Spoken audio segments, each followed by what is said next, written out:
voilà, après des efforts incommensurables, j'arrive à faire une vidéo sur la pré-extension, le pré-patch BFA. Je voulais montrer le chasseur survie, ça, que j'affectionne tout particulièrement depuis ses débuts, pour des raisons simples, c'est qu'elle est vachement cool à jouer. Alors je voulais juste vous montrer quelques sorts, quelques talents, c'est juste une petite vidéo comme ça, sans prétention, rapide. Je vais me rendre pour ceci vers un poteau d'acceptation, si je m'y retrouve sur cette carte, que je connais d'ailleurs normalement par cœur.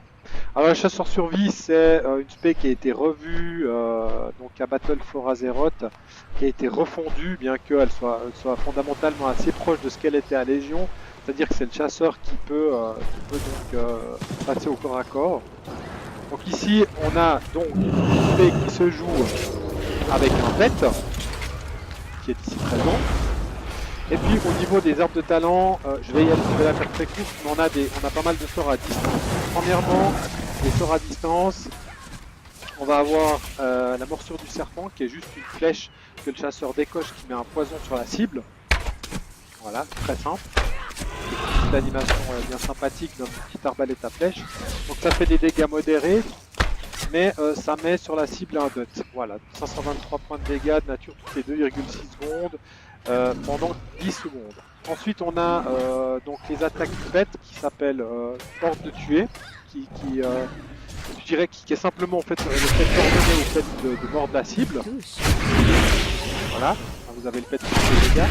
Ensuite vous avez un autre sort qui est intéressant, qui pose aussi un dot, qui s'appelle la bombe de feu de brousse. C'est juste une sorte de grenade qui explose quand elle arrive sur l'ennemi, et puis qui lui inflige aussi un dot qui le brûle, et qui va aussi embraser des ennemis dans un cône en 6 secondes.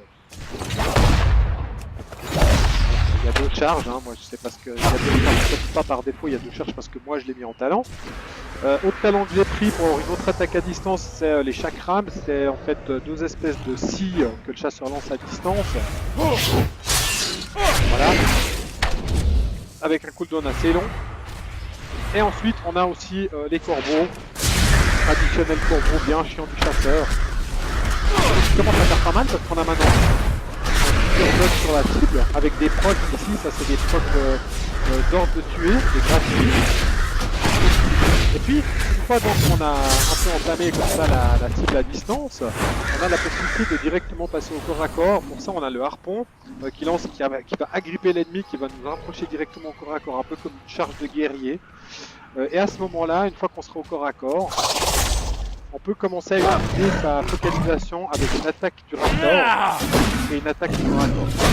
Donc qui permet en fait simplement de péter la cible au corps à corps, qui fait des dégâts non négligeables. Avec ça, on a la légendaire coupure d'aile qui est revenue des extensions précédentes. Je ne sais pas combien de temps elle existe de coupure d'aile, mais c'est assez plaisant de l'avoir.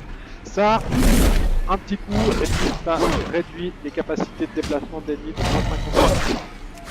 Voilà pour ces licences principaux. Après on a des sorts AOE où on donne un coup de hache à tous les ennemis qui permet d'avoir en fait une spé assez dynamique à jouer, avec des tas de combos différents, tac, de corps à corps, frapper comme un malade, poser un piège pour la faire exploser, et on peut l'acheter, on peut la stun grâce au pet, il y a un stun de 5 secondes, et on a aussi ça, le stun vision traditionnel. Et puis après on a des capacités assez intéressantes. Par exemple on peut choisir son mode d'attaque. C'est-à-dire que si tout à fait, prenons l'exemple, je suis embêté avec un ennemi assez coriace, par exemple un guerrier qui est embêté au corps à corps, et que j'aimerais plutôt l'aborder vraiment complètement par distance, je peux utiliser l'aspect du faucon, l'aspect de l'aigle, pardon. Ça va permettre à mon attaque au corps à corps de passer en attaque à distance pendant un délai de 15 secondes. Voilà, donc je l'active, et après, hop, voilà, je lance en fait des espèces de... Ouais, des espèces d'aigles qui vont aller frapper la cible pendant une durée de vie. Ceci étant fait, eh bien, quand la menace est... Je dois m'approcher.